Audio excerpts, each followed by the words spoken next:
আমি যদি বাংলাদেশের প্রধানমন্ত্রী হতাম তাহলে যা যা করতাম, প্রথমেই বাংলাদেশের সকল স্কুল কলেজ বন্ধ করে দিতাম।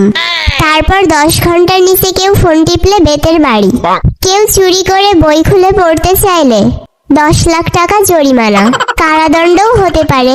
প্রতিদিন 10 জিবি এমবি ফ্রি, কেউ না নিতে চাইলে খাবে কানমলা।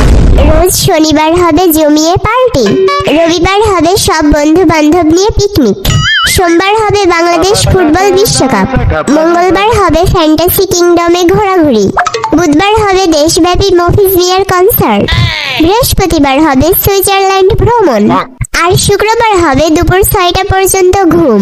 শুধু এই নয়, যেসব ছেলেমেয়েরা বাইরের দেশের ছেলেমেয়েদের উপর ক্রাশ খেয়ে বসে আছে তাদের 10 কোটি টাকা দিয়ে দেশ থেকে ঘাড় ধাক্কা দিয়ে বের করে দেওয়া হবে।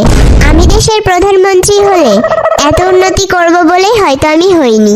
যাই হোক, আপনি দেশের প্রধানমন্ত্রী হলে কি কি উন্নতি করতেন কমেন্ট করে জানান।